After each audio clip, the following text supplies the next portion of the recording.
Welcome back to Millennia Tales. Before we step into the shadows of the past, take a moment to let me know in the comments.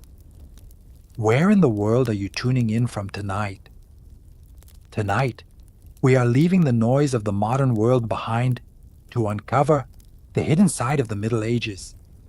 Have you ever wondered what really happened behind the locked doors of royal bedchambers, or how people survived the darkest winter nights? We will journey through the scandalous lives of rebel queens, the roaring fires of ancient winter feasts, and the quiet, fierce courage of medieval midwives. So, dim the lights, let the soft background hum carry you away, and tell me, what time? Is it in your corner of the world right now? Let's begin. Joanna of Naples was crowned in 1343, and almost immediately decided that royal protocol was more of a suggestion than a rule. Where others saw tradition, she saw opportunity, and where others saw one husband, she saw several. She married 4 times, which in medieval noble circles wasn't that unusual, except Joanna made a bit of a habit of outliving her husbands, sometimes suspiciously quickly. Her first, Andrew of Hungary, didn't make it out of year 1. He was found hanging from a window in what was officially labeled an unfortunate accident. Unofficially, people had questions. Joanna had none. Now there's a particular legend that gives Joanna her infamous reputation. It said she had a trapdoor built beneath her bed, a rather creative solution for ending a date when words just wouldn't do. After a night of royal intimacy, the floor would allegedly open beneath her partner, sending him tumbling into the castle. Moat. Efficient, dramatic, and quite possibly made up by a very bitter ex. Still, the story stuck, probably because it fits her vibe. Joanna ruled Naples with elegance and a certain theatrical flair. She wasn't reckless, just selective. Some called her charming, others called her dangerous. A few called her both while backing slowly out of the room. She held her own through wars, papal outrage, political rivals, and more than a few bedroom scandals. And through it all, she wore her crown like she wore her reputation, boldly and without apology. By the time she died, strangled, possibly by one of her many enemies or allies, it's hard to tell, Joanna had left behind a legacy of drama, power, and enough gossip to keep Italian ballads going for centuries. Joanna of Naples wasn't just a queen. She was a headline long before headlines existed. Eleanor of Aquitaine didn't just live in the 12th century, she ran it, Queen of France, then Queen of England, and at one point, mother of 2 future kings. Eleanor didn't so much play the Game of Thrones as flip the board, drink the wine, and write a sonnet about it. She married Louis VI of France at 15. He was deeply pious, painfully awkward, and gave off strong married his cousin because he had no other hobbies. Energy. Eleanor, on the other hand, was witty, wealthy, and had the attention span of a falcon in heat. The marriage worked about as well as you'd expect. Louis dragged her on the Second Crusade to the Holy Land, a romantic getaway if you enjoy marching, through deserts in full armor and watching your husband cry at relics. Eleanor brought fine clothes, musicians, and possibly a soft spot for her handsome uncle, the Prince of Antioch. Rumors swirled. Louis frowned a lot. The marriage died quietly over a cold supper in Damascus. After the annulment, Eleanor practically sprinted back to Aquitaine and remarried, this time to Henry Plantagenet, the future King of England. He was 11 years younger, red-haired, and wildly unpredictable. In short, her type. Their marriage produced 10 children, multiple wars, and one of the most passive-aggressive households in European history. But Eleanor wasn't just birthing future monarchs. She was holding poetry contests. At her court in Poitiers, she championed courtly love, a new genre that encouraged noble ladies to be adored from afar by hopeless knights with emotional problems and good cheekbones. Of course, no one followed the from afar part. It was all stolen glances, lute playing, and long walks that ended behind tapestries.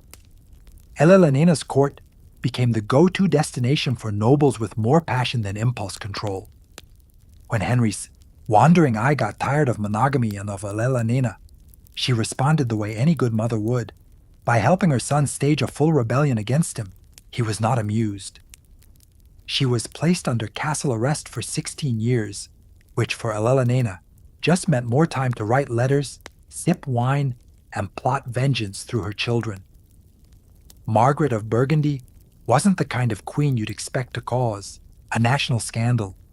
She ticked all the right boxes: royal bloodline, properly married to the heir of France, looked great in fur-trimmed gowns, and didn't openly poison anyone at court dinners. A model medieval wife on paper. But then came the year 1314, when France discovered that keeping 3 princesses bored and unsupervised in a castle was a recipe for gossip, embroidery, and extramarital activities. Margaret was married to Louis, future King Louis X, a man whose charisma was often compared to boiled cabbage. Their marriage was not what you'd call thrilling, and Margaret apparently got tired of reading psalms and pretending Louis's bedtime stories about tax reform were seductive. Enter the Tordzil affair, a scandal with a name so dramatic it sounds like a medieval soap opera. According to the accounts, Margaret and her sister-in-law Blanche started meeting 2 handsome Norman knights in secret. Where, you ask? In the Tour de Nesle, a royal tower by the Seine, conveniently private, mildly haunted, and apparently soundproof enough for courtly whispers and less than courtly behavior. The men were eventually caught because, and this is real, they were recognized by the pattern on their pillowcases.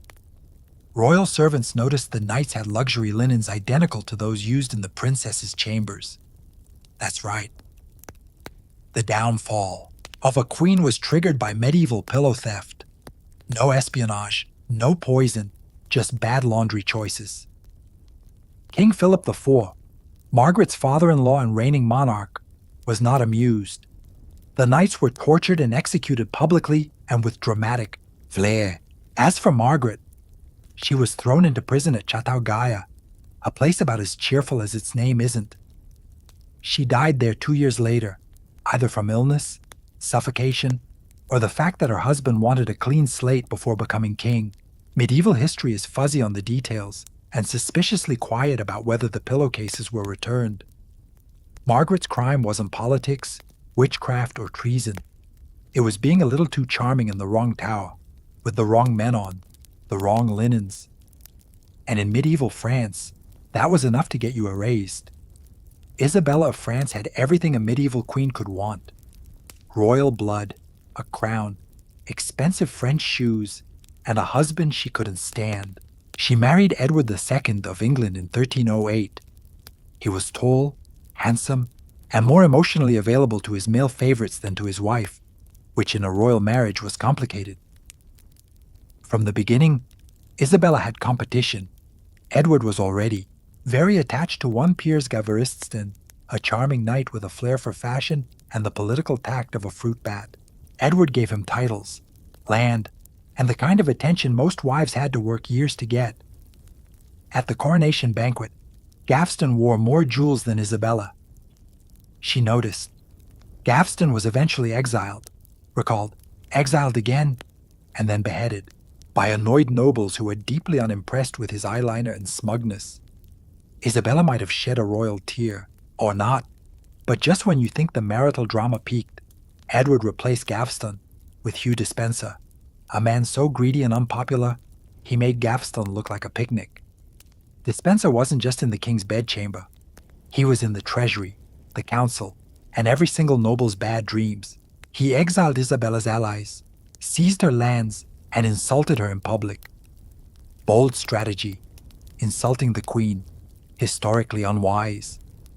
By 1326, Isabella had had enough.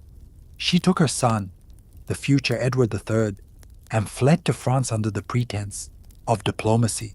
There she met Roger Mortimer, a nobleman with a rebellious streak, strong jawline, and a very available marriage status.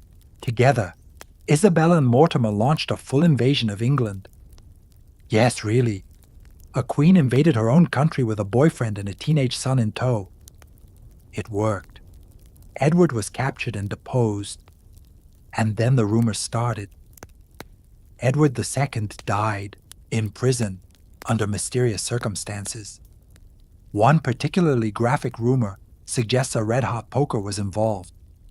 Most historians now consider that an exaggeration, but still Isabella's hands were not exactly clean. She ruled England as regent for several years, sharing power and probably blankets with Mortimer until her son got tired of watching and overthrew them both. Isabella was sent to a comfortable retirement, because even a rebellious queen needs a break eventually. She entered as a wife. She left as a legend.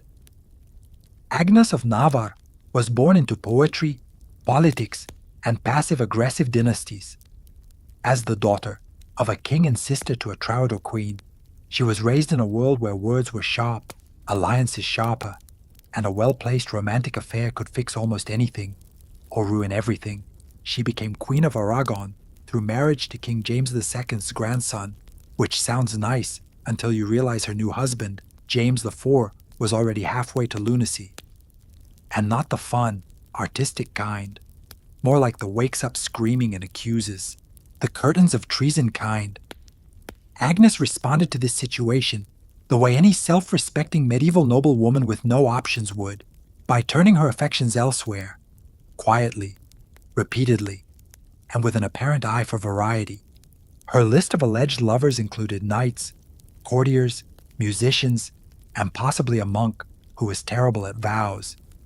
She was charming, cultured, and fluent in the language of flirtation, which in the court of Aragon was more useful than knowing. Latin, probably more dangerous too. Of course, secrets don't stay secret long in castles with stone walls and bored servants. Rumors began to swirl, and before long, her love life was more popular reading than the Psalms. Now to be clear, Agnes never officially got caught. No public trial, no confession under duress, but people did start dying around her quietly, conveniently. A rival here, a gossipy maid there, and one unfortunate courtier who apparently tripped into a very full moat. Was she behind it? We'll never know. But the kitchen staff reportedly started locking the spice cabinets when she passed by, just in case. Eventually, her husband died. Shockingly, not by her hand. And Agnes retired to a convent, not out of guilt, mind you, just tradition. Convents were where noble women went to read, pray, and quietly outlive their scandals. She never remarried, possibly because no one was brave enough to ask, or because she finally found peace among nuns who didn't ask nosy questions. Agnes of Navarre left behind no heirs. But she did leave a legacy, a whisper in court, a rumor in the corridors, and a warning in every love poem that ended too suddenly. Joanna of Castile was a princess by birth, a queen by title, and a walking cautionary tale about getting way too emotionally attached to your spouse. She married Philip, the handsome of Burgundy. And no, that wasn't just a nickname. He was actually considered the medieval equivalent of a heartthrob with flowing blonde hair, impressive calves, and the kind of smirk that suggested he never once did the dishes. Joanna, for all her royal training, fell hard. Theirs was a passionate marriage until it wasn't. Philippe was charming, ambitious, and allergic to monogamy. He cheated constantly, subtly at first, then with the kind of reckless abandon usually reserved for poorly written romance novels. Joanna, not one to take betrayal lightly, responded with fits of rage, interrogations, and according to some sources, a few attempts at hair-pulling diplomacy. But things took a strange turn when Philip suddenly dropped dead in 1506, allegedly from drinking cold water after a game of ball. Yes, that was an actual explanation. Even for the 16th century, it was suspiciously vague. Joanna was devastated. Not the usual black veil and move on kind of devastated. The dig up the body and carry it around kind, which she did for months. She ordered the coffin opened repeatedly to make sure no one had stolen his body. She kissed his dead lips. She even refused to let any women near the corpse in case they got ideas. Apparently, even in death, Philip was considered a flight risk.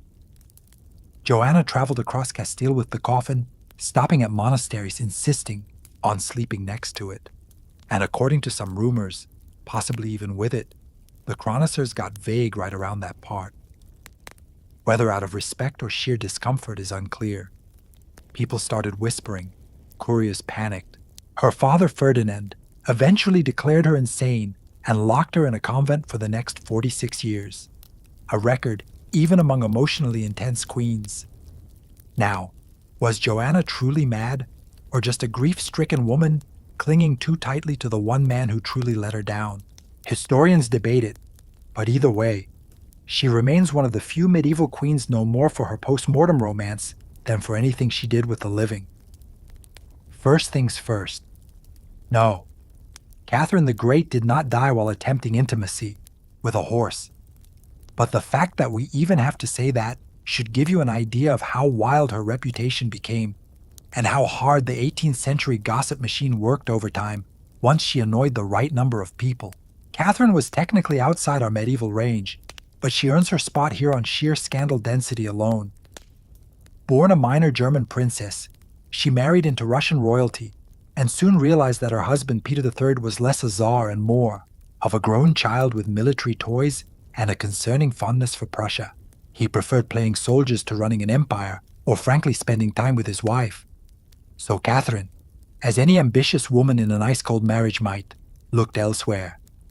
She took lovers, many lovers, officers, nobles, poets, possibly a furniture maker. Some were younger, some were terrifyingly competent. One was 18 when she was 60, which honestly is less scandalous and more motivational if you think about it. But Catherine wasn't reckless. She was calculating. She rewarded her lovers with estates and titles, a kind of royal loyalty program. Impressed the empress, and you walked away with land and maybe a nice pension. Failed to impress? Well, there's always exile. Now back to that rumor. Sometime after her death, malicious enemies or very bored aristocrats spread the tale that Catherine died while attempting intimate relations with a horse. The rumor was so absurd, so anatomically implausible, that it should have died immediately. It didn't. Why? Because Catherine was a powerful woman who ruled without a man. She made reforms, crushed rebellions, and told the church to mind its own business. So naturally, the only way people could handle that was to invent a story involving livestock and architecture. In reality, she died of a stroke in bed, fully clothed with no livestock present. But the damage was done. The myth lived on because people love scandal more than truth. And Catherine, who was already scandalous enough in life, became downright legendary in death.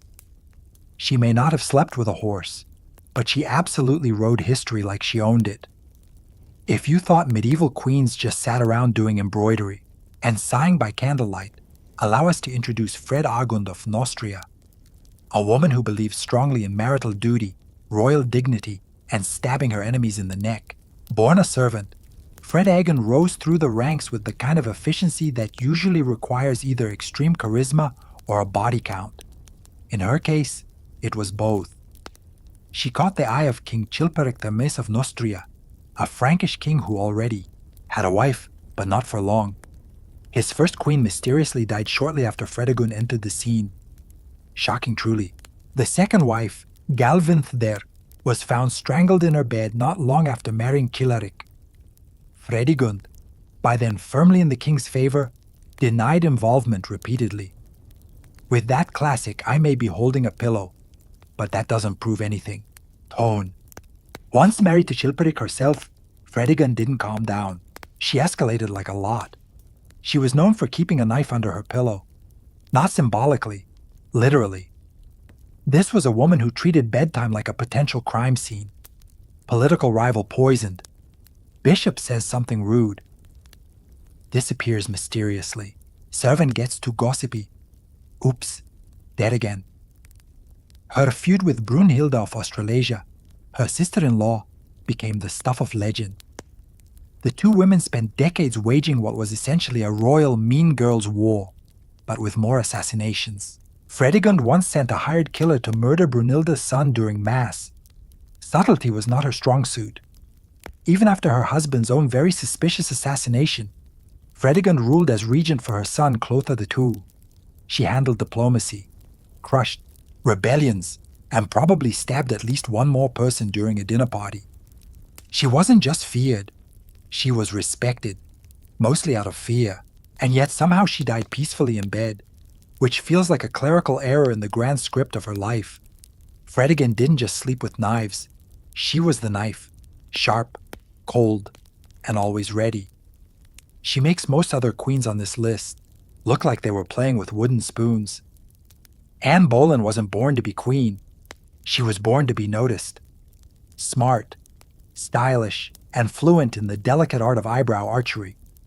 She knew how to command attention in a room full of powdered men who thought Latin made them irresistible. She showed up at the English court in the early 1500s like a fashionable storm, not conventionally beautiful according to some accounts, but magnetic in that I'm smarter than you, and I know it kind of way. King Henry VIII took one look at her and promptly forgot he already had a wife. Unfortunately for Queen Catherine of Aragon, Anne wasn't interested in just being the king's mistress. She aimed higher, like crown level higher. Henry pursued her for years, wrote love letters that were equal parts obsession and teenage diary, and tore the country in half just to marry her, literally. He created the Church of England so he could annul his marriage and slide a ring onto Anne's very ambitious finger. That's not romance. That's state-sponsored seduction. Once queen, Anne Boleyn was not content to sit quietly and pop out airs. She was sharp-tongued, opinionated, and openly disliked by half the court, mostly because she said what she thought and didn't faint at flattery. She also had a habit of teasing Henry in public, which, while amusing, was a bold move considering his track record with wives. And then came the problem. No son, just one daughter, Elizabeth, who would later rule England like a boss, but at the time was a major disappointment to a king obsessed with male heirs. Suddenly, Anne's flirtatious charm wasn't charming anymore. Rumors started, affairs with courtiers, incest with her brother, witchcraft, adultery. Most of it was absurd, even by Tudor standards. But Henry was bored and looking for an exit, preferably one with a blade.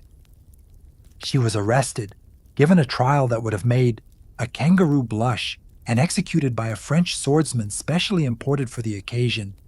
Because if you're going to murder your wife, at least be classy about it. Anne Boleyn lost her head, but not her legacy.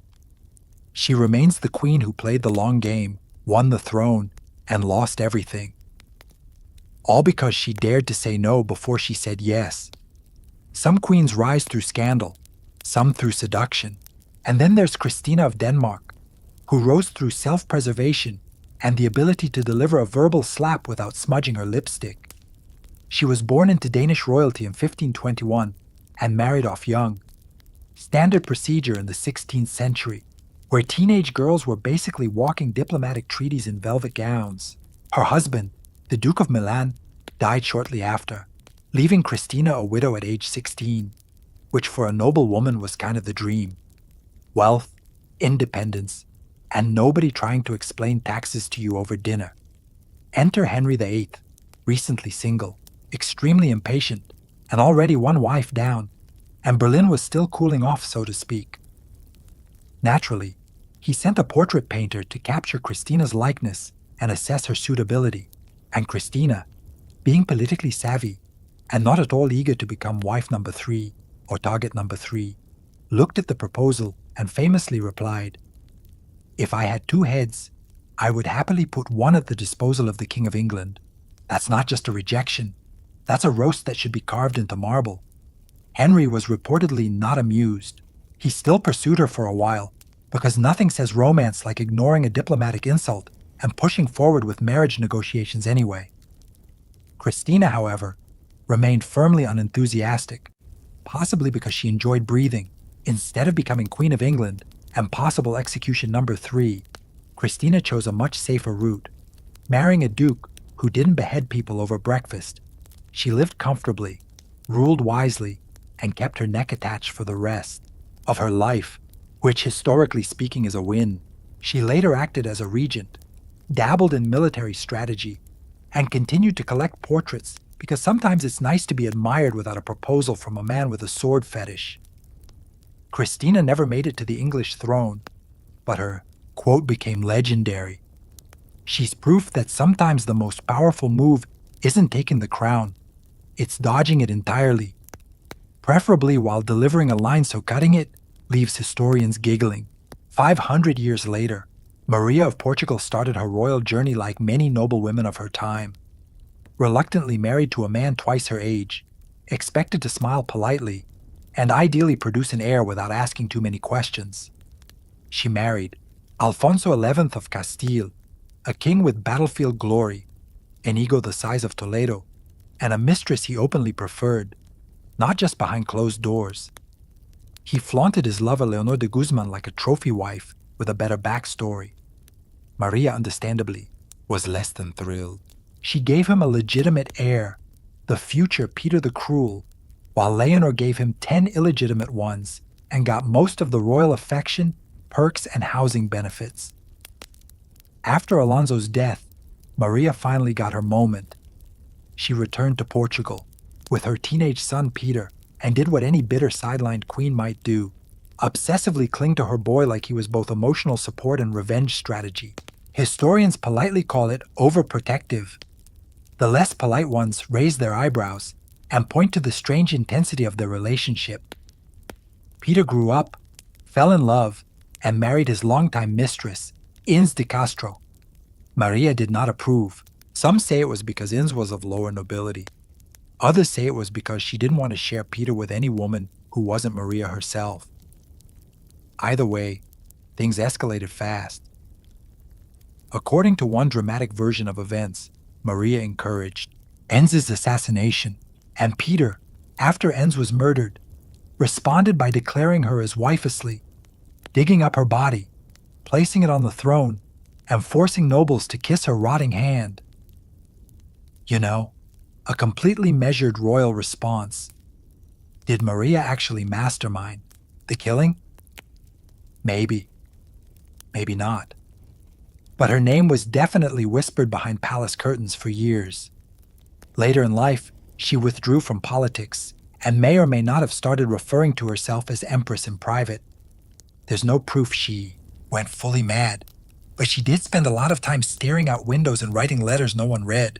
Maria of Portugal never got the love she wanted, but she did get a lifetime of palace intrigue, gossip, and the dubious honor of being remembered as the mother-in-law from medieval hell. Olga of Kiev was not a woman to cross lightly, or at all, or even look at funny. When her husband, Prince Igor, was murdered by a neighboring tribe called the Drevians in 945, they made a critical mistake. They assumed his widow would quietly mourn and then accept a marriage proposal from the Drevian prince, as if the woman whose husband they just tied to trees and ripped in half would be in the mood for wedding cake. Olga smiled, nodded politely, and told them she'd consider it. Then she burned them all. First, she invited the Drevian envoys to her court. While they relaxed in their boats, she had them carried, boats and all, into a massive pit and buried alive. A strong opening move. Then she sent word to the Drevlians to send more noble suitors. When those arrived, she offered them a bathhouse to freshen up before meeting her. Once they were inside, she locked the doors and set the place on fire. Still not done, she traveled to the Drevian capital, asking for a funeral feast in honor of her late husband. They threw a massive party. She got them drunk, and then her soldiers killed around 5,000 of them. It was less a feast and more of a blood-splattered TED Talk on why you don't mess with widows from Cove. But the pièce de resistance, the birds. When the Drevlians finally retreated and begged for mercy, Olga told them she'd stop the siege if each household gave her 3 pigeons and 3 sparrows. Reasonable, they thought. Humane, even. Olga then tied sulfur-soaked cloth to each bird's leg, lit them on fire, and released them. The birds naturally flew home into barns, thatched roofs, and wooden homes. The entire city burned down in a single synchronized firestorm. All brought to you by Timavan vengeance. Olga eventually converted to Christianity and is now a canonized saint. proving that even history has a sense of humor. One minute you're burning cities with pigeons, the next you're a holy symbol of piety and wisdom. Olga didn't flirt, poison, or plot in whispers. She just annihilated, and somehow she still made the sainthood list. Lucrezia Borgia never technically wore a queen's crown, but don't let that fool you. She ruled hearts, bedrooms, and suspiciously, timed deaths with more flair than most monarchs could manage with a full treasury and a standing army. Born in 1480 to the Bara family, which is already a red flag, Lucretia was the daughter of Pope Alexander VI. Yes, Pope. You'd think a celibate man of God wouldn't have children, but the Borgias operated under their own interpretation of scripture, mostly involving nepotism and Renaissance-level thirst. Lucrezia was married off several times as part of political alliances. Husbands tended to either die suddenly, flee in fear, or find themselves in awkward situations involving mysterious circumstances.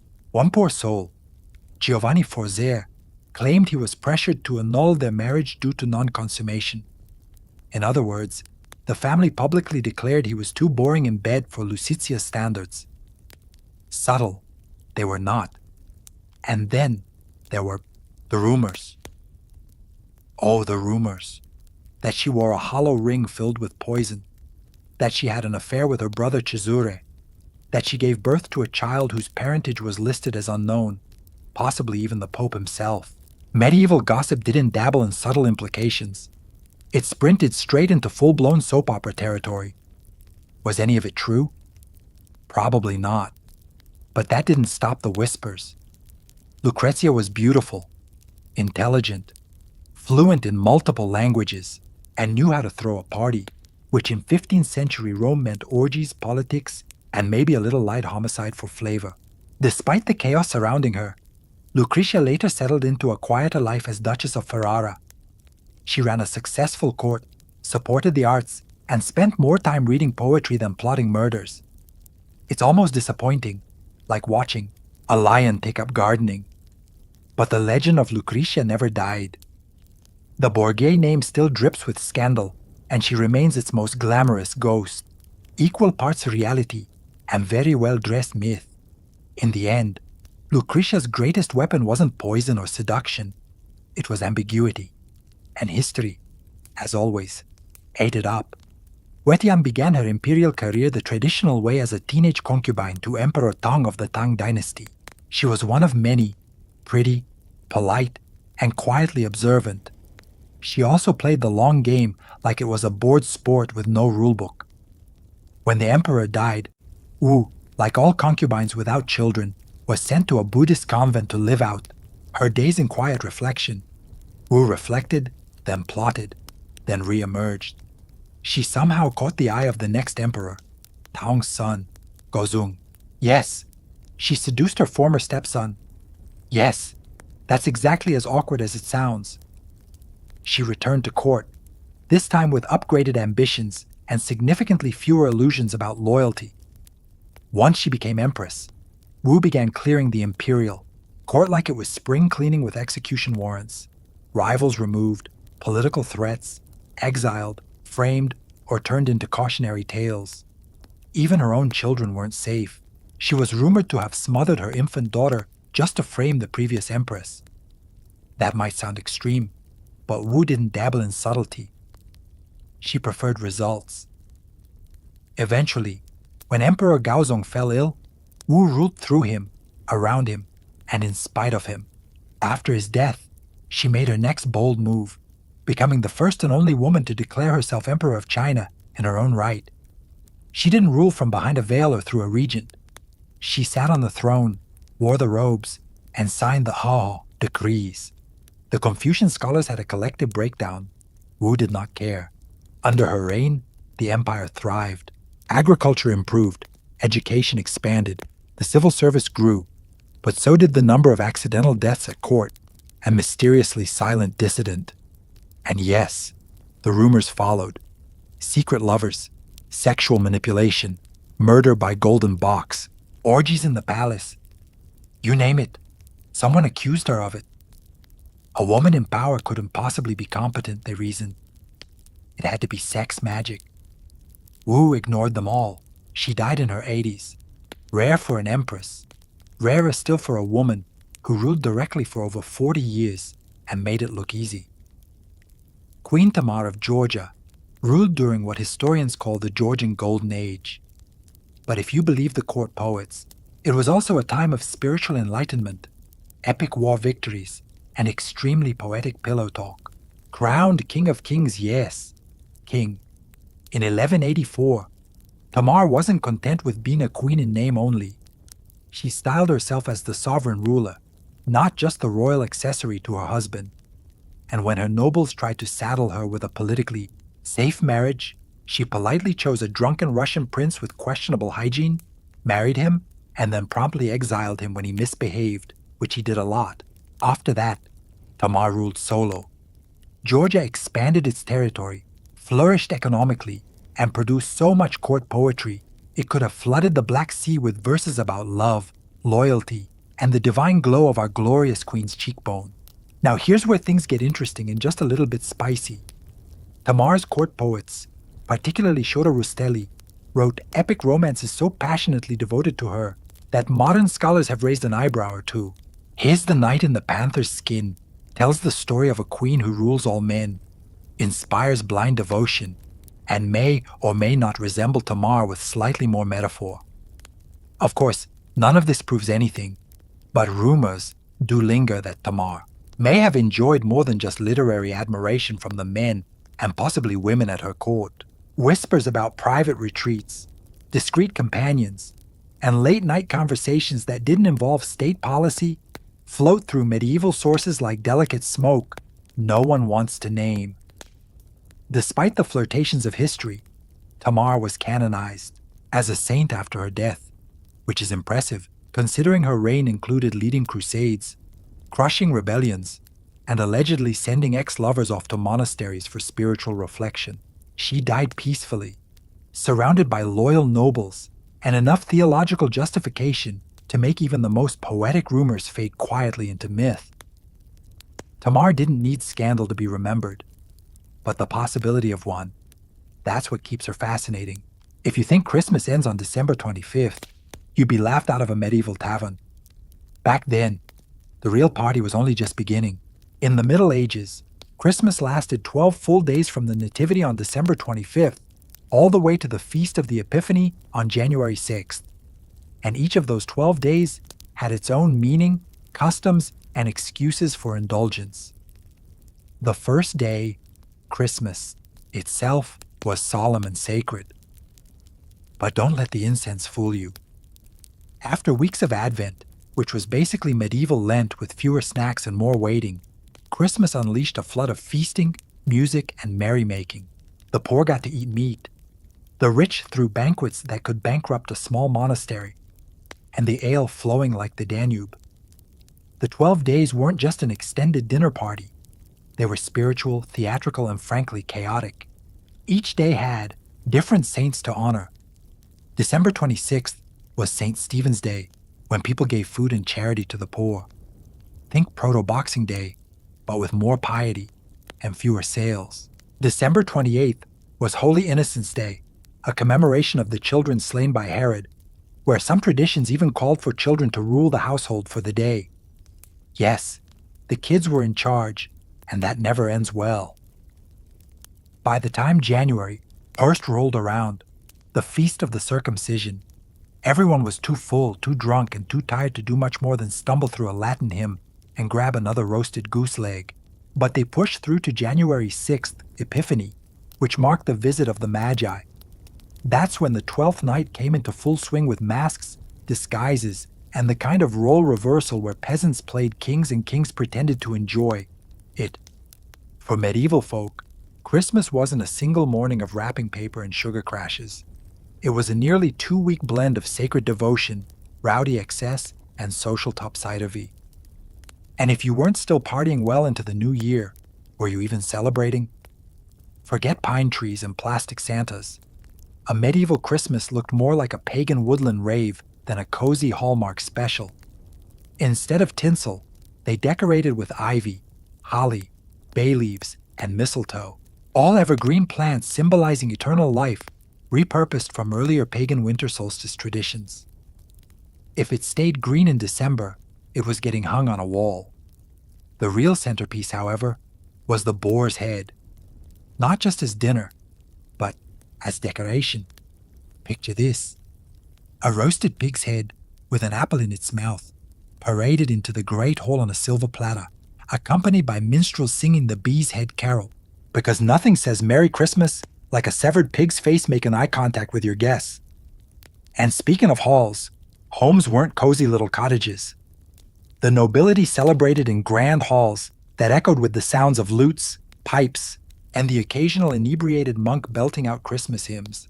The hall would be strewn with rushes on the floor, the walls adorned with tapestries, and the air filled with the smells of roast goose, spiced wine, and unwashed bodies. Festive. In the absence of Christmas trees, which didn't really catch on, in Europe until the early modern period, people got creative. Ivy and holly weren't just tossed around randomly, they were symbolic. Holly, with its sharp leaves, was thought to represent the crown of thorns worn by Christ. Ivy, clinging and twining, symbolized the faithful's dependence on God. It was a theological houseplant arrangement. Mistletoe, on the other hand, was a bit racier, associated with fertility and Norse myths. It wasn't always church approved, but that didn't stop medieval revelers from hanging it in doorways. If you stood beneath it, tradition dictated you could be kissed, often forcibly. The church didn't love that part. But let's be honest, the medieval church didn't love a lot of things, and people still did them. So if you walked into a medieval manor during Christmas, it would feel part holy sanctuary, part bacchanalian forest feast.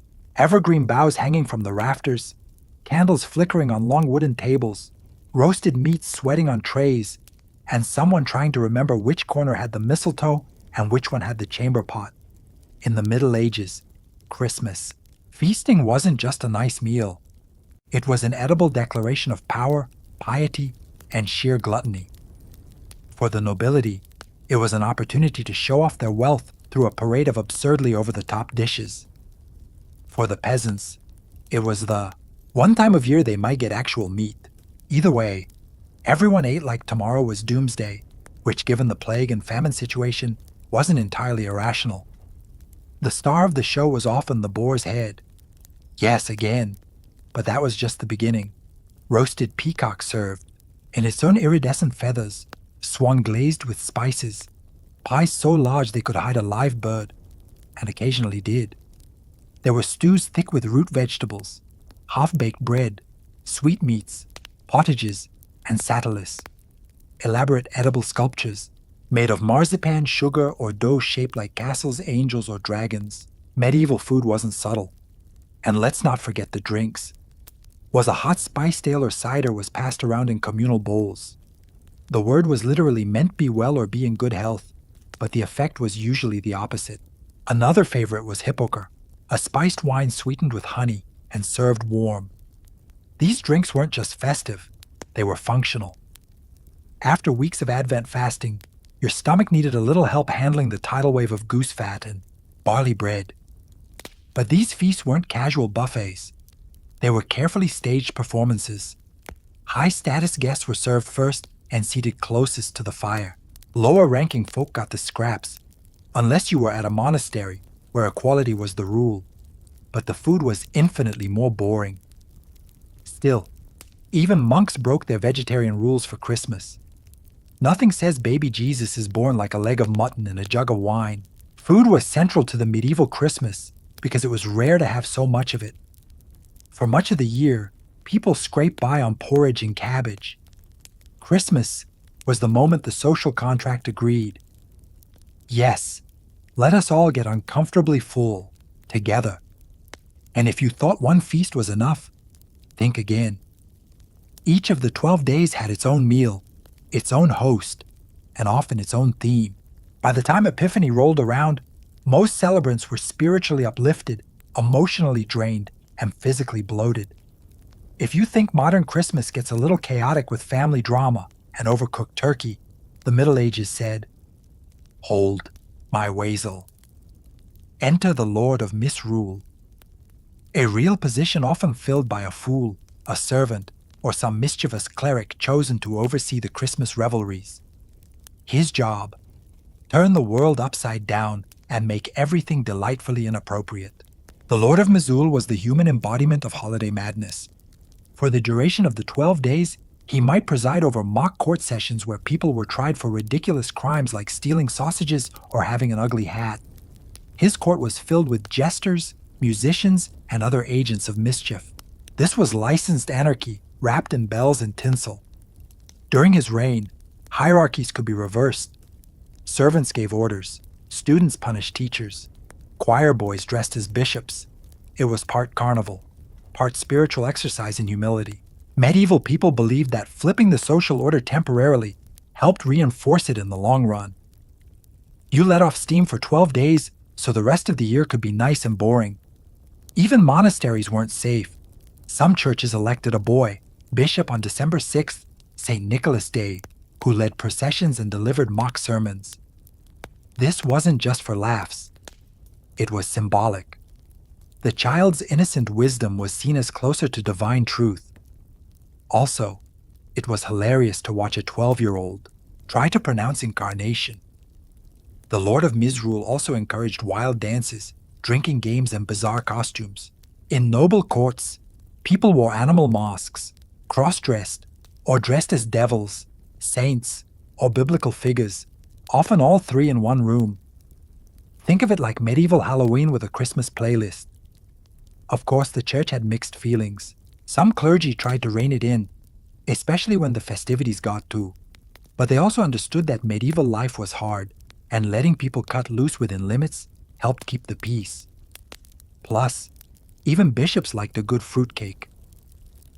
So, while you might stress over holiday decor or awkward family dinners, remember, medieval people had a designated agent of chaos running the show, and his entire mission was to make Christmas as weird, wild, and upside down as humanly possible. If a group of medieval carolers showed up at your door today, you'd probably call security. Back then, caroling was less about angelic harmonies and more about demanding food and booze in exchange for not making a scene. Picture it: drunken peasants belting out tunes while waving tankards and possibly a goose. The term carol originally meant a circular dance accompanied by singing, and many Christmas carols started as secular folk songs with lyrics that were occasionally a bit. Over time, these were adopted, rewritten, or sanitized by the church to reflect more pious themes. But even the most devout carolers knew that singing was only half the tradition. The other half was collecting your reward. Where sailing was the main vehicle for this festive extortion, groups would go from house to house, singing songs and offering a toast of was hot mulled cider or ale, and in return they expected food, drink, or money. If you didn't cough it up, the carolers might keep singing louder or worse, improvise verses about your stinginess. Yes, they were the medieval version of Yelp reviewers but with bells. This wasn't just tolerated, it was expected. Nobles often had food and drink ready for passing carolers, and peasants saw it as a rare chance to visit their betters and maybe sneak a few meat pies. There was even an air of ritual to it. People believed that welcoming carolers and sharing food brought luck and blessings for the new year. Slamming the door in their faces, not advised. Bad harvests were blamed on worse manners. The songs themselves varied. Some were about the nativity, others about saints, and many were just about drinking. One popular favorite was Bring Us in Good Ale, which has a chorus that shocker requests good ale. Another classic, The Boar's Head Carol, sung as a roasted pig's head, was triumphantly carried into the hall like a meaty trophy. So, while modern caroling is a quaint nod to tradition, medieval caroling was part community ritual, part bar crawl, part low-grade shakedown. And it wasn't limited to the 12 days of Christmas. It often stretched well into January, depending on how much beer people still had. Before scented candles and electric fireplaces, there was the ula log, a hunk of real, unapologetically massive timber dragged into the hall and set ablaze with almost religious ceremony. In fact, the log was so large, that medieval houses often had to leave part of it sticking out of the hearth. They just shove it in further as it burned like a flaming breadstick of seasonal joy. This wasn't just about staying warm. The Yule log had deep symbolic roots, many of them suspiciously pagan. It was believed to ward off evil spirits, bring good luck, and even predict the future based on how the flames flickered. The ashes were often saved and spread on fields for fertility, or kept in the home to protect against lightning strikes. Yes, lightning. Medieval logic was part magic, part superstition, and 100% committed. Lighting the log was a big deal. Often, they used embers from the previous year's Yule log, a tradition that symbolized continuity, prosperity, and let's be honest, fire safety anxiety. To light it with new fire was bad luck, like hitting shuffle on your family's destiny playlist. You wanted that slow, familiar burn. The log itself was chosen with care. Sometimes a whole tree was selected in advance and chopped down specifically for the occasion. Wealthy households might decorate it with ribbons, greenery, or even dust it with wine. It was meant to last all 12 nights of Christmas. And if it went out too early, uh-oh, bad omen. Hope you didn't like your livestock too much. Gathering around the Ula log was a social event. People would drink, sing, tell stories, and roast chestnuts. It turned the hearth into the literal and metaphorical center of Christmas life. Kids were told tales of what might crawl down the chimney if they misbehaved, while adults passed around mugs of wassail and swapped gossip with a side of pork. Though the Ule log tradition has mostly vanished, except in cake form, it once symbolized warmth, community, and the magical suspension of rules that Christmas brought. It was, in short, the medieval version of Netflix and a crackling fireplace, but with fewer marshmallows and more goats. When it comes to Christmas presents, medieval folks would be confused by wrapping paper, bows, and Amazon wish lists. Gift. Giving did exist, but it wasn't the central event it is today, and it certainly wasn't on Christmas Day. That honor usually went to New Year's Day or Epiphany, January 6th, depending on local custom and which saint you were trying to impress. And forget the one big present idea. Gifts tended to be symbolic rather than extravagant. A noble might gift a falcon or a book. A servant might receive gloves, food, or if they were lucky, a coin. Children might get nuts, apples, or if someone was feeling generous, a toy carved from wood. Gold-plated Xbox, not quite. But hey, nothing says I love you like a handful of walnuts. Games, however, were another story. The medieval 12 days of Christmas were practically invented for rowdy entertainment, ranging from dice and card games to full-blown outdoor sports that usually ended with someone in a ditch. Hoodman blind, a version of blind man's bluff. Hot. Cockles, which involved blindfolds and slapping, don't ask. And wrestling matches were common. If it involved competition, mild violence, or theatrical flair, it made the holiday cut. Board games also had their place. Chess was popular among the nobility, as was alquire, a precursor to checkers. But even these were often played with a heavy mug of ale nearby, which is probably why medieval chessboards were found on the tables more often than on them. For those more inclined to theatricality, there were mummers' plays, masked performances put on by roving groups of amateur actors. These were chaotic semi-improvised dramas, often involving themes of death and resurrection, dragons, saints, and the occasional dancing devil. Think medieval soap opera with a script written by your drunk uncle. And let's not forget charades, riddles, and riddling contests, a favorite pastime in noble courts. Losers might have to chug ale, recite an embarrassing poem, or wear something ridiculous like a pig's snout tied to their nose with string, which to be fair still sounds better than most office secret Santa. So while medieval Christmas gifts were modest, the spirit of play and mischief made the season rich in other ways. It was a time when laughter and games had their rightful place next to prayer and roast swan, and often got a bit more attention. Amidst all the drunken was sailing roasted boars and men in goat costumes declaring themselves kings for a day. There was still the matter of the birth of Christ, which was technically the whole reason for the season. In the medieval world, Christmas was both holy day and holiday, and few things captured the sacred side more than midnight mass. At the stroke of midnight on December 25th, villagers, nobles, and monks would bundle up and trudge through the cold, often through snow and mud, to attend a solemn candlelit service. The church bells would ring, echoing over thatched rooftops and frosted fields. Inside, the church was transformed, filled with incense, flickering candles, and evergreen branches woven into garlands. If you were lucky, a choir might chant in Latin. If you were really lucky, the choir boys wouldn't be hungover from sneaking ale the night before. Midnight Mass was one of 3 masses celebrated that day. Yes, 3. The first at midnight symbolized Christ's eternal birth from the Father. The second at dawn represented his birth from the Virgin Mary. The third in broad daylight celebrated his birth into the hearts of believers. In short, triple the symbolism, triple the sitting on cold stone benches. These services were not quick affairs. Gregorian chants, processions, readings in Latin.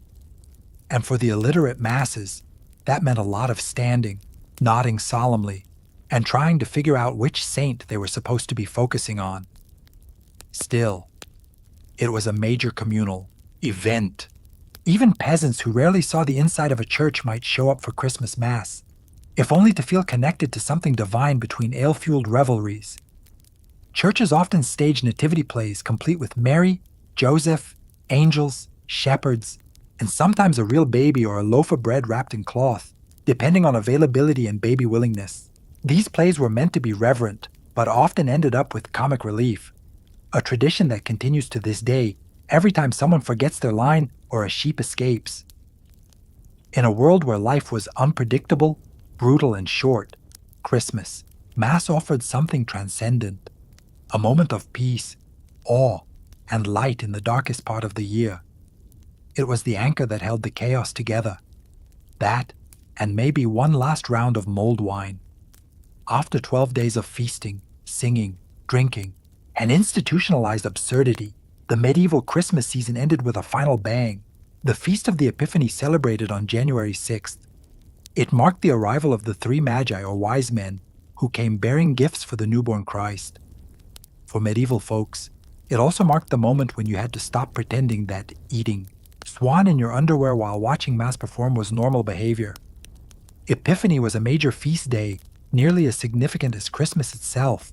The churches pulled out all the stops, incense, processions, chanting, symbolic offerings, and in some regions blessing the water and homes with holy chalk to protect against evil. It was the last sacred hara before the long cold slog of ordinary. Life resumed.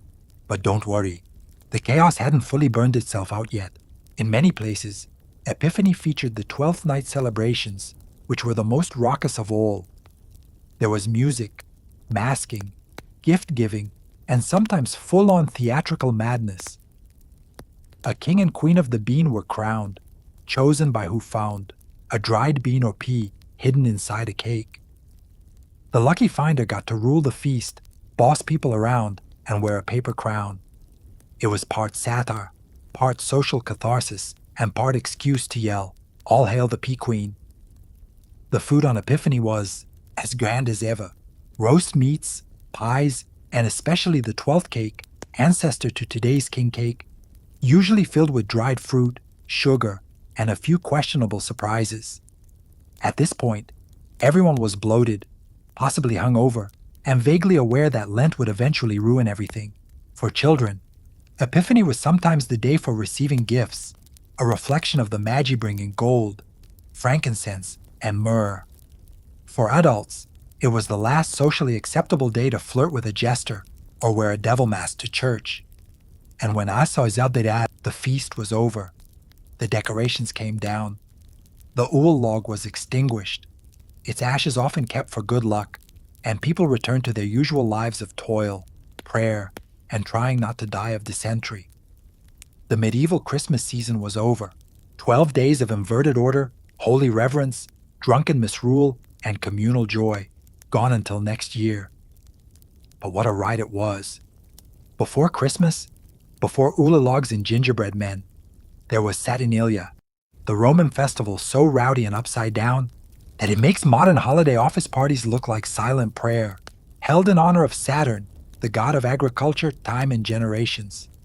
Saturnalia was a festival of reversal, chaos, and celebration.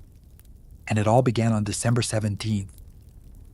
In theory, Saturnalia started as a simple religious observance. The Temple of Saturn on the Capitoline Hill was the central stage. Priests offered sacrifices, unveiled the statue of Saturn, which was usually bound in wool, and let the god run free.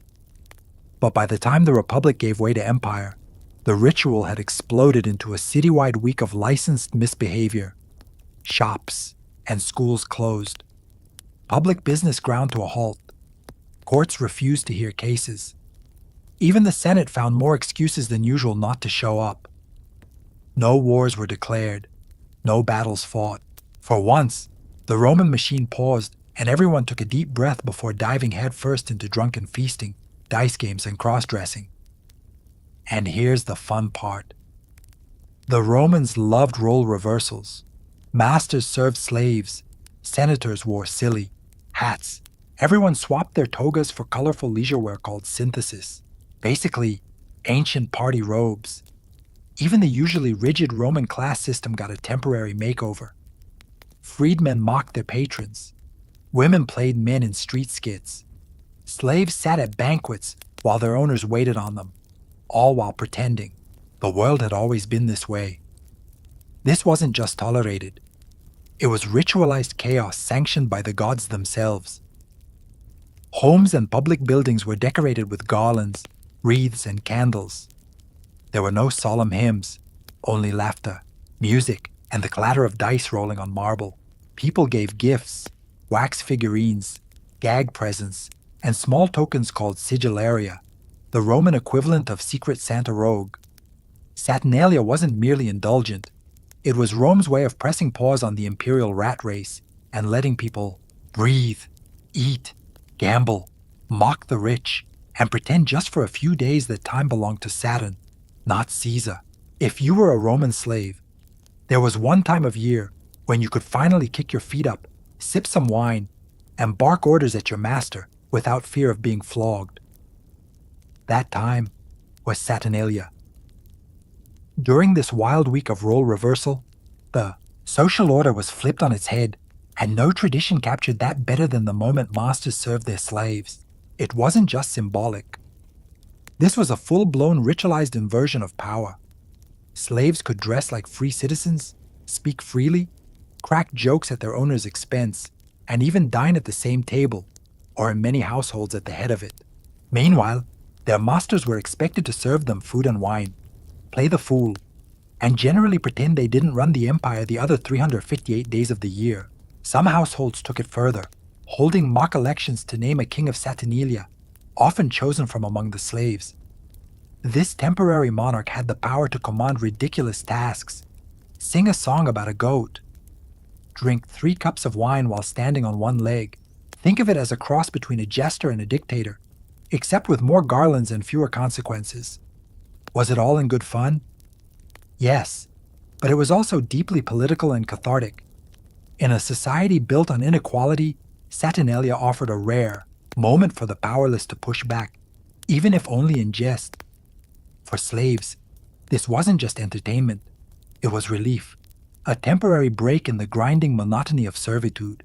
For masters, it was a reminder that their power was not divine. It was tolerated, fragile, and maybe a little ridiculous when viewed from the bottom up. Of course, the illusion didn't last. After the festival ended, the roles snapped back like a cruel rubber band. But for those few days, laughter replaced commands, satire replaced fear, and Rome, for all its grandeur, remembered what it was like to let go of control and to laugh at itself. It was, in a way, Rome's pressure valve, a moment of ritualized rebellion that made the strict order of daily life slightly more bearable. If there was ever a time in Rome to break the rules loudly and with wine-stained tunics, it was Saturnalia. Gambling, normally frowned upon in polite society, became not only acceptable but expected. Men, women, and even children grabbed dice or knucklebones and bet coins, food, or ridiculous dares. Even slaves, who were usually banned from betting altogether, joined in on the action, and sometimes even cleaned out their masters' purses. Taverns overflowed, private homes became mini casinos, and the clatter of dice on marble floors was practically the background music of the season. Roman dice games weren't just about luck, they were about rebellion. Playing them openly during Saturnalia was like publicly declaring, "For this 1 week I answer to no one, not even Jupiter." And of course, no Roman festival would be complete without enough alcohol to flow to GI. Wine flowed freely, often mixed with honey, spices, or herbs, which made it taste more like medicine, but also like something that needed to be consumed in bulk. There were no toasts to moderation. People drank to Saturn, to freedom, to each other, and often to the ceiling. Drunken singing in the streets, absolutely. Public dancing, yes. Wearing wreaths made of ivy and stumbling into a fountain, practically encouraged. Saturnalia gave Romans an excuse to behave like the exact opposite of their usual stoic, virtue-obsessed selves. Respectable citizens wore bright robes instead of white toggers. Senators played the liar badly in public. Women told dirty jokes and were applauded for it. Chastity, seriousness, and control were tossed out the window with the same enthusiasm as yesterday's bread crusts. Some even called Saturnalia the best of days because it allowed people to be their truest selves. Messy, loud, emotional, and slightly off-key. The wild behavior wasn't seen as sinful. It was seen as necessary. Just as the earth needed to be tilled and let rest, so too did the Roman spirit. And for that 1 week, it was perfectly acceptable to be irresponsible, gloriously, unapologetically irresponsible. After all, what was the worst that could happen? You'd just go back to being a respectable citizen next week. At the heart of the Saturnalia madness was a crowned fool with too much power and not enough sense, the King of Saturnalia. Sometimes called the Lord of Misrule, this temporary monarch was chosen, often from the lowest social ranks or even a slave, to preside over the festivities, like a drunken god on a laurel wreath. The role simple, command chaos. Once crowned, the king could issue ridiculous, often humiliating orders, and everyone was expected to obey. Dance like a donkey. Sing a love song to that fruit bowl. Recite Cicero while hiccuping. Guests at the feast had to follow through, or else risk being laughed off the couch. This wasn't just a gag. It was ritualized subversion. The king was meant to embody the spirit of Saturn himself. Freedom, fertility, disorder. By putting the least powerful person in charge, Romans symbolically overturned their strict social order. The master became servant, and the fool became sovereign just for a little while.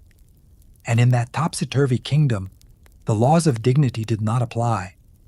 The key, choice of king was often made by hiding a bean or coin inside a cake. Whoever bit into it became royalty for the night. This tradition would later echo through Europe as the king cake custom during Epiphany and other winter feasts. But the Romans weren't thinking about Christian holidays. They were thinking about who looked funniest in a crown made of vines. Sometimes, the role carried a darker tone. In earlier centuries, it may have been tied to older grim fertility rites, where the mock king might actually be sacrificed at the end of his reign.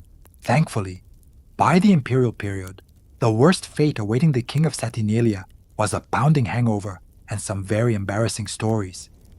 And when the festival ended, so did the king's reign. The fool took off his crown, the servants went back to serving, and the absurdity faded into memory, leaving behind only laughter, leftover wine, and perhaps a slightly bruised ego. Still, for that brief moment, a slave could command a senator, and all of Rome would cheer. If you thought giving socks for Christmas was disappointing, try receiving a wax figurine shaped like a turnip. Welcome to Saturnalia gift-giving, where the presents were cheap, funny, and absolutely overflowing with chaotic charm. Unlike the lavish gift-giving of today, Saturnalia gifts called sigillaria were small, personal, and often downright silly. These were little wax or clay figurines, joke items, trinkets, or even edible goodies like nuts, dates, and pastries. Some gifts were meant to flatter, others were designed to mock, and a few were clearly last-minute grabs from the nearest market stall. It wasn't about extravagance, it was about symbolism and sentiment. The gift said, "I acknowledge you, I celebrate with you, and here's a tiny wooden fuss for luck." Yes, phallic charms were popular Saturnalia gifts believed to bring fertility, protection, and laughter. Probably not safe for your office's secret Santa. Romans loved gifting candles too, symbolizing light returning after the darkest days of the year. Think of them as the ancient version of seasonal affective disorder lamps, and handwritten verses or witty jokes were also common, making this the one time of year when being a sarcastic poet actually paid off. Children, of course, loved Satinia. It was one of the rare times they were not only indulged with sweets and toys, but also allowed to participate fully in adult festivities, gambling, joking, even bossing their elders around for fun. For a Roman kid, this was basically winning the cultural lottery. But just because the gifts were modest didn't mean they weren't meaningful. A thoughtful sigillarium could reflect your relationship, your sense of humor, or how much wine you'd already had when you picked it out. Some aristocrats even used it as an excuse to hand out favors or cash to clients, a gesture of generosity, disguised as tradition. Gift-giving usually happened on or around December 19th during the height of the celebrations. And much like today, it came with stress, expectations, and the occasional passive-aggressive response. "Oh, another walnut figurine. How original." So, next time you're stressing over holiday shopping, remember the Romans kept it simple. 1 week of jokes, trinkets, and phallic candles, and nobody asked for a gift receipt. If Satania had a dress code, it was do the opposite of what you normally would. In a culture obsessed with dignity, tradition, and clean toggers, this was the week when everyone threw on party robes, messed up their hair, and wrapped themselves in ivy. Literally, forget crisp white toggers. During Saturnalia, Romans wore the synthesis, a colorful informal robe usually reserved for dining at home. It was like showing up to a black tie gala in a bathrobe and everyone clapped. Paired with a pallius, a floppy cone-shaped cap symbolizing freedom, this outfit was the ancient equivalent of holiday pajamas and a Santa hat. The decor matched the mood. Homes, temples, and even shop fronts were covered in garlands, greenery, candles, and hanging wreaths. Evergreen branches symbolized life in the darkest days of winter. Ivy and holly. Yes, the same stuff we use now, made appearances. Saturnalia wasn't just wild, it was surprisingly aesthetic, but while everything looked festive, there was an undercurrent of mischief. Romans took this opportunity to gently, or not so gently, mock the gods, the Senate, and each other. Sacred symbols were paradise-eyed. Processions featured men dressed as Jupiter or Bacchus, behaving like drunken fools. One Satinia even saw a mock triumph parade featuring a donkey wearing a laurel crown. Why? Because Saturn said so. Even religion got flipped on its head. Saturn's statue, usually bound in woolen cords to symbolize restraint, was symbolically freed during the festival. He was released from his bindings just as the people were released from theirs, from work, from roles, from the usual grind of Roman life. And let's not forget the songs and chants which filled the streets with equal parts joy and mild blasphemy. Saturnalia tunes ranged from silly drinking chants to bawdy parodies of traditional hymns. Think caroling but with more wine and less theology. It was in essence a holy festival of unholiness. For 1 week, order was mocked, rules were relaxed, and everyone played pretend, not to tear society down, but to remind themselves that life didn't always have to be serious. Even in the heart of the Roman Empire, joy had a place. It's easy to look at Saturnia and see nothing but drunken dice games and toga-based karaoke. But beneath the chaos, there were ancient sacred roots, and they were surprisingly serious. Saturnalia wasn't invented by the Romans just to party.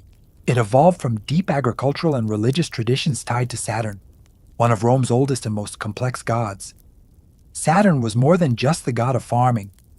He represented a mythical golden age, a time when humanity lived in peace, equality, and plenty.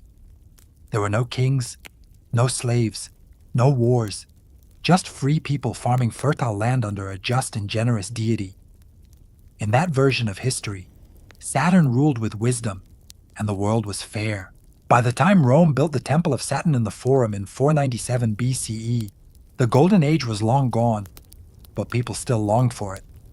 So once a year they tried to bring it back. Saturnalia was a ritual reenactment of that perfect past. For 1 week, hierarchy was suspended, wealth was shared, and laughter replaced law. It wasn't just about mischief, it was spiritual nostalgia. The festival always began with a sacrifice at Saturn's temple, followed by a public banquet in front of it. Anyone could join, regardless of status.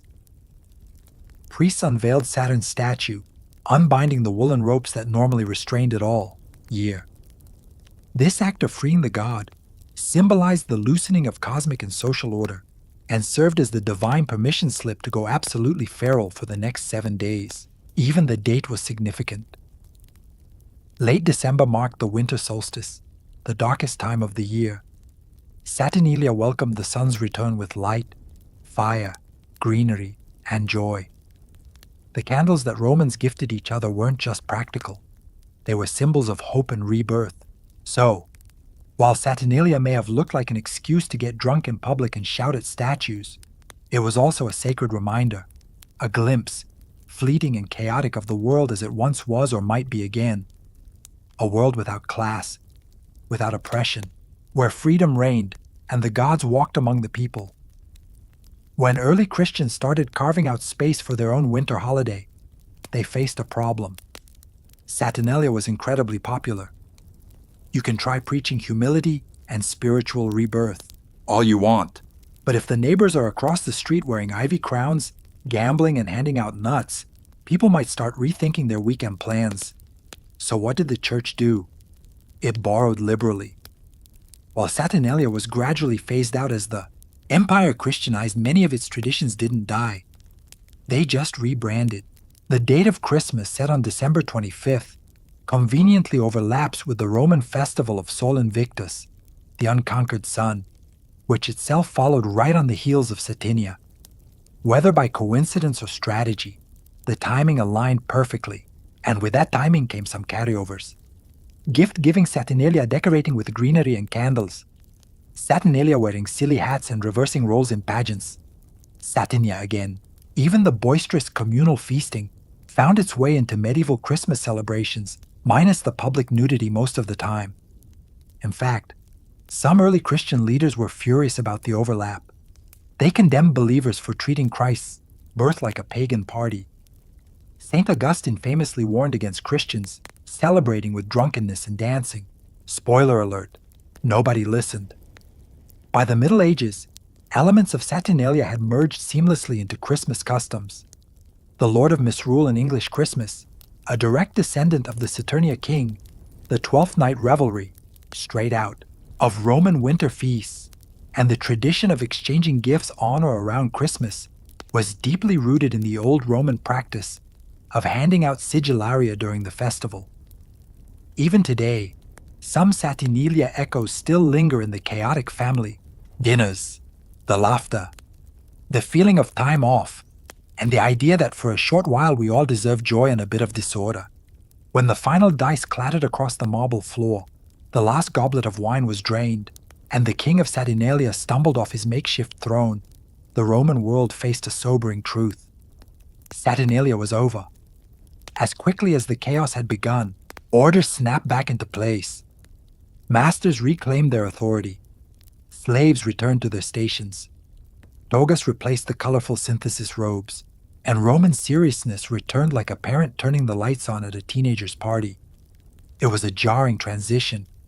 The week had allowed everyone from senators to slaves to revel in freedom, mock power, and live without consequence.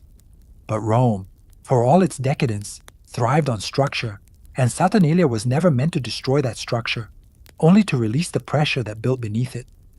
Like steam from a bathhouse, it had to be let out before the walls cracked. The end of Ide, Saturnia also marked the symbolic return of Saturn to his bindings. The god statue at the temple was once again tied with woolen cords representing the re-establishment of discipline, control, and cosmic order. The Golden Age was packed up like a party decoration, not gone, but definitely postponed for another year. For the average Roman, the aftermath came with a hangover, literal or spiritual.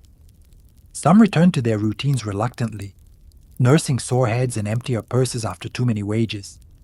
Others seemed relieved, eager to restore social roles that had temporarily dissolved. And for slaves, Saturnalia was bittersweet, a rare taste of dignity and joy, followed by the return to chains.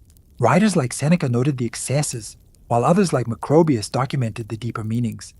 They knew Saturnalia was more than indulgence.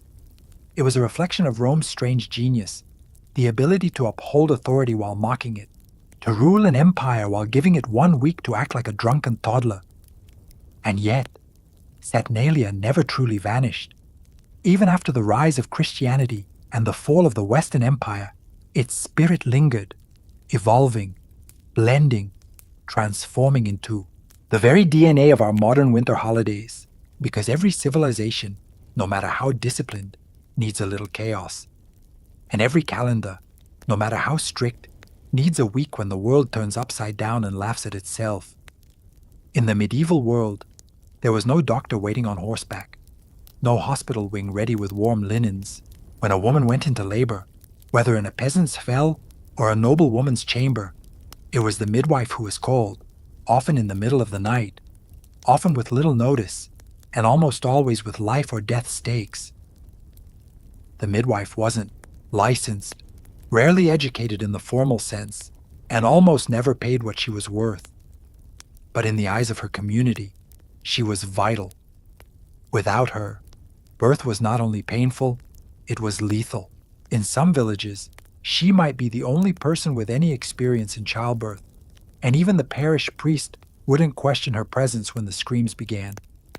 She carried no diploma, just a satchel of herbs, oils, linens, and hard-earned experience. Her training came from other women, older midwives, family members, or sheer repetition. She might have started as an assistant, passing cloths and holding hands, learning when to wait and when to act. Her classroom was the birthing mat, her textbook blood and breath. Her days were full of contradictions. She was both honored and feared, welcomed into homes during sacred moments, and then pushed to the margins when suspicions rose. A healthy baby and mother meant celebration. A stillbirth or hemorrhage that could turn her from healer to suspect. People in the 1200s to 1400s didn't understand germs or uterine rupture, but they did understand blame. And if a woman died, someone had to carry it. Still, the midwife endured. She navigated superstition as deftly as she handled breech births, a charm against the evil eye here, a whispered prayer to Saint Margaret there. She might draw a protective circle with chalk or place a knife under the bed to ward off spirits. She didn't believe in magic. Not exactly. But she did believe in anything. That might help. She was always on call. No rest, no luxury, just urgency, sweat, and the quiet pressure of being the first to touch a life or the last to see it leave. And yet she was never the story's heroine. She was its anchor. Uncredited, but unshakable. There were no textbooks, no classrooms, and certainly no medical diplomas waiting at the end. To become a midwife in the 13th or 14th century, a woman learned the craft the same way she might learn to bake bread or mend a roof, by watching, helping, and eventually doing. It was an apprenticeship not of theory, but of lived, often traumatic experience. Usually a young girl would begin her training by shadowing an older midwife, a mother, aunt, or respected elder in the village. She started by preparing the birthing room, stoking the fire, boiling water, laying out clean cloths. Then she watched, not from the back of the room, but up close, watching a woman groan and sweat and scream as new life tore its way into the world. It wasn't sanitized. It was real, loud, bloody, and terrifying. And for many young girls, That was the moment they either committed or turned back forever. If she stayed, she would soon be helping directly, cleaning the baby, tying off the cord, applying herbs to the mother's torn flesh. Slowly, under the older midwife's guidance, she'd learned to recognize danger. The way a mother's breath changed before she fainted from blood loss, or the ominous silence that meant a baby hadn't taken its first breath. It was an oral tradition. Nothing was written down, especially not in Latin, which most women couldn't read anyway. Midwives passed knowledge like folklore, wrapped in stories, warnings, and superstitions. Don't cut the cord before the afterbirth. Comes, one might say. Put rosemary under her pillow to keep the devil away. Every piece of advice came from somewhere, and often it worked. Her first solo birth would be a baptism by fire. If the mother lived, if the baby cried, if the bleeding stopped, only then would she start to earn trust. And it wasn't just about technique. A midwife needed nerve, compassion, and the ability to stay calm while others panicked. She didn't have the luxury of uncertainty. By the time she was accepted by the village, she would already have held life in one hand and death in the other. And still, she would show up at the next birth with chapped hands, aching joints, and eyes that had already seen too much. A medieval midwife didn't have scalpels, forceps, or antiseptic. But that didn't mean she came empty-handed. Her toolkit was humble, improvised, and carried with the quiet confidence of someone who'd used it 100 times before. It was a mix of natural remedies, superstitious protections, and hard-earned instinct. First came the herbs, the midwife's version of a medicine cabinet. She knew which ones could ease pain, which could stop bleeding, and which could coax a reluctant uterus into action. Pennyroyal, mugwort, yarrow, and shepherd's purse were among her favorites.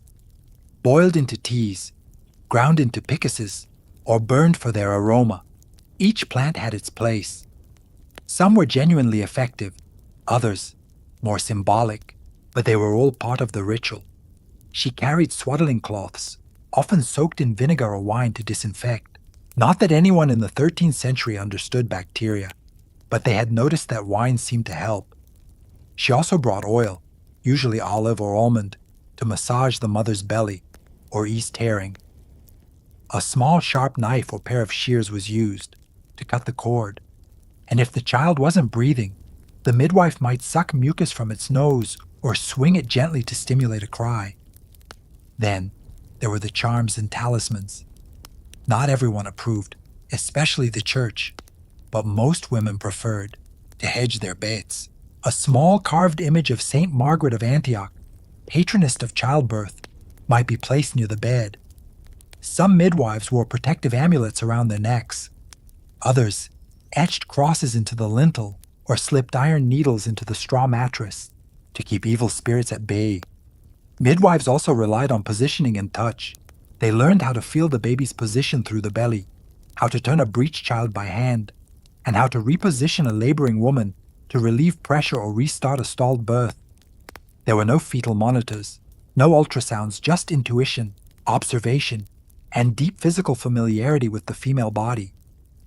In the face of blood, fear, and screaming pain, the medieval midwife had only what she could carry and what she had carried in her memory. That was enough. Childbirth in the medieval world was not a gentle affair. It was loud, painful, unpredictable, and far more dangerous than most people today can imagine. The midwife stood at the center of this storm, not as a doctor in control, but as a witness and guide, trying to steer two lives through a needle's eye with nothing more than her hands and her resolve. Medieval births often took place in dimly lit, smoky rooms, sometimes with a fire roaring and windows shuttered to keep out evil spirits. Women gave birth not lying down, but squatting or sitting on a birthing stool, surrounded by female relatives, neighbors, and perhaps a servant or two. Men were usually banished. The space belonged to women, and the midwife ruled it like a quiet queen. The midwife watched for signs, the way the woman breathed, how the belly shifted, the look in her eyes. When the pain changed from early contractions to something deeper, she knew how to listen for silence. Silence could mean the baby was stuck or the mother was bleeding too much. She moved quickly but calmly, issuing orders in a firm tone, her fingers always working. When things went well, the child came cleanly.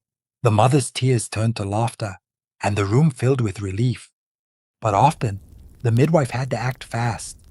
A hemorrhage meant stuffing clean rags or even her own hand into the womb. A baby not breathing. She'd try rubbing, warming, swinging, even breathing into its mouth. Not from science, but from tradition and desperation. Stillbirths and maternal deaths were common. When they happened, the midwife didn't cry. She cleaned the mother's body, wrapped the child, and said a prayer. If the baby was dying and not yet baptized, she'd perform an emergency baptism herself, often using wine or even saliva, if no holy water was on hand. That one act, forbidden by the church, but widely practiced, might save a soul in the eyes of the grieving. Midwives were not miracle workers, but they fought like warriors against pain, against blood loss, against the shadow of death hanging just outside the cottage door. And sometimes they won. And that was enough to keep going. In the Middle Ages, the line between life and death was razor thin, and nowhere was it more visible than in the hands of the midwife. She didn't just deliver babies, she sometimes baptized them too. And that put her in a strange and delicate position, part healer, part spiritual gatekeeper, part scapegoat. The church taught that unbaptized babies couldn't enter heaven.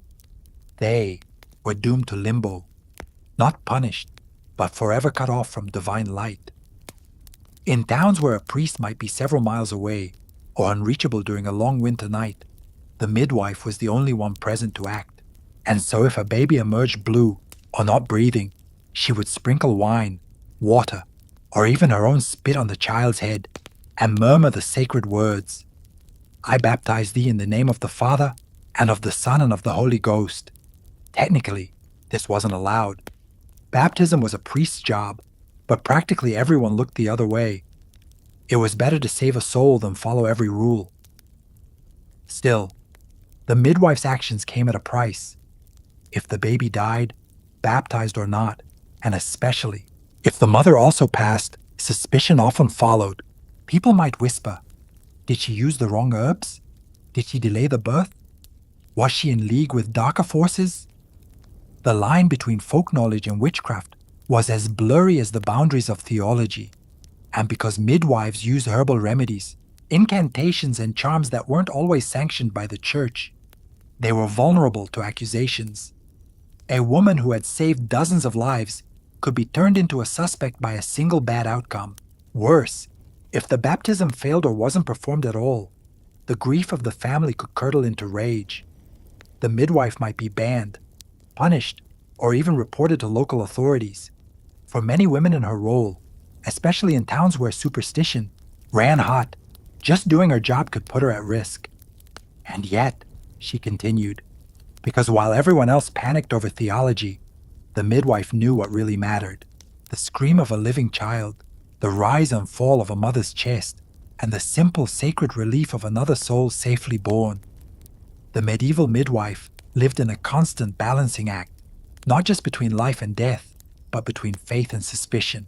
On one side stood the church with its priests, rituals, and male-dominated hierarchy. On the other stood the midwife's folk knowledge, herbal law, and the quiet power of women's community wisdom. Knowledge passed from mother to daughter, never written, always watched. The church had mixed feelings about midwives. They were necessary. Yes, no male priest was going to deliver a baby in a peasant's hut, but they were also feared. Why? Because they operated outside the church's direct control. They handled births alone. They made decisions about baptism. They whispered prayers that weren't always Latin. Some clerics tried to bring midwives under official sanction. In some dioceses, they were forced to take oaths promising never to use magic, never to perform abortion, and never to speak blasphemy in the birthing room. Others were interrogated or denied communion if there were rumors, or simply if a baby died on their watch. Yet most midwives weren't heretics or witches. They were practical women trying to help mothers survive childbirth with the tools they had. Yes, they knew about herbs that could end a pregnancy, or salves that soothed fevers, but they weren't stirring cauldrons in the woods at midnight. They were boiling water in kitchens, tying cords with trembling hands, and facing the screams of labor alone. That didn't stop accusations. In the later 14th century, especially as Europe entered the pre-Reformation period, fear of witches began to rise, and midwives with their hands-on knowledge of the female body became easy targets. Some were blamed for miscarriages, deformities, even infertility. If a birth went wrong, people asked, was it the mother's sin, or did the midwife let the devil in? The irony, the very practices that kept women alive, herbal remedies, quiet chants, protective charms, were the same ones that might get her branded a witch. So the midwife walked a careful line. She crossed herself before placing a charm, mentioned saints, while mixing herbs, and made sure every act of healing looked like a prayer. She wasn't just delivering babies. She was delivering herself from suspicion every single time. In an age when women were mostly confined to the background, the birthing room was one of the few places they truly ruled. No men allowed unless things went catastrophically wrong. Here, in the tight, sweaty confines of a peasant's home or a noble woman's chamber, the midwife presided over a world built by women for women, and it was held together by pain, prayer, and the power of companionship. Birth was not a solitary experience. Women gave birth surrounded by a birthing circle, a trusted group of female neighbors, a sister, an aunt, maybe even the local AEW wife or healer. These women weren't there just to watch. They helped hold the mother up, massaged her back, brought hot cloths, whispered encouragement, and sang old songs labes meant for unborn ears. At the center of it all stood the midwife, directing, guiding, commanding with quiet authority. She wasn't always gentle. Sometimes she had to shout over screams, slap a face to bring a woman back from panic, or bark orders for more hot water. But she also knew how to soothe with a glance, a story, or a worn-down charm passed from hand to hand. This circle of women was more than practical. It was spiritual armor. Labor was dangerous. It could kill. So, the presence of familiar, trusted faces helped the laboring mother stay grounded. Midwives sometimes led group prayers or chants, or even staged rituals of protection, binding a ribbon around the mother's wrist, lighting candles to the Virgin, or pouring wine onto the earth to appease whatever spirits might be lurking nearby. And when the baby finally arrived, wet, wailing, alive, it wasn't just the mother who rejoiced. The whole circle cheered, wept, and crossed themselves. There was laughter, relief, maybe even bread and ale passed around if things had gone well. In a world that rarely offered women control, the birthing room was a rare realm of female power, and the midwife was its guardian, not just of the baby, but of the bonds between women, woven through centuries of shared knowledge, whispered secrets, and fierce love. Being a medieval midwife wasn't a calling born of wealth. It was grueling, thankless, and often unpaid, or at best compensated in bread, chickens, or promises. And yet, for many women, it was one of the few respectable ways to gain status, purpose, and a modest livelihood in a society that offered them almost none. Most midwives were not part of the nobility. They were peasant women, tradeswomen, or widows who had built up reputations over years of service. In cities, some gained local fame, even being appointed as official parish midwives. But in villages, they were often treated as half-healers, half-helpers, expected to serve whenever summoned. Payment when it came was inconsistent. In wealthier towns, some women received small sums of coin or gifts of wine, wool, or candles, but more often, payment was a promise. We'll give you a chicken at harvest, or you'll get bread from the next bake. And if the child or mother died, that promise could vanish, or worse, turn into accusations or cold silence. Despite this, a good midwife could build a quiet kind of power. She was respected, feared, needed. Women trusted her more than any priest, especially when the pain of childbirth hit, and no male authority could offer comfort. Over time, if she avoided scandal and built a record of successful births, she became part of the village fabric, the one women whispered about with awe, the one they called even before their labor started. Some cities, particularly by the late 1300s, began to formalize midwifery. In places like France and parts of Germany, midwives were occasionally examined or licensed by male physicians or clerics, a dubious mix of medicine and moral policing. But even then, they were rarely paid well. The status was symbolic, the risk very real. And yet, despite the exhaustion, the irregular income, and the suspicion that always lingered nearby, the midwife remained. She didn't do it for coin. She did it because no one else would or could, and because each healthy birth, each baby's first cry, was a small sacred victory that belonged to her and no one else. The life of a medieval midwife rarely ended with accolades or gravestones. No statues were carved in her honor. No books bore her name. Yet for hundreds of years, she was the quiet guardian of life, guiding generations into the world with her worn hands and weathered wisdom, and disappearing just as quietly when her work was done. Many midwives died poor and anonymous, with no formal training, no titles, and often no surviving family. Their stories faded unless preserved in parish records, court documents, or whispers. Some were buried with gratitude, their herbs and tools passed on to apprentices. Others were forgotten or worse remembered only if they were accused of wrongdoing during their final years. Yet their impact rippled silently through history. Every woman who survived childbirth in a mud floor cottage or cold stone hall owed her life to one of these women. Every healthy baby placed into swaddling cloths had first felt the hands of a midwife, hands that had already delivered dozens, perhaps hundreds before. Their knowledge, even without books, persisted. It passed through generations like folklore, which herbs to use, which prayers to whisper, which positions to try when labor stalled. The church may have tried to control them, physicians may have dismissed them, but women remembered, mothers remembered, and so their legacy lived through lineage, not letters. By the 15th century, formal medicine began to tighten its grip. Male physicians entered the birthing room. Midwifery, once the sole domain of women, was gradually redefined by men with degrees in Latin diagnosis. Many midwives were pushed aside, sometimes literally, sometimes by law. And in the centuries to come, the midwife would become a figure both romanticized and erased. But in the 1200s to 1400s, she was still the center of the storm.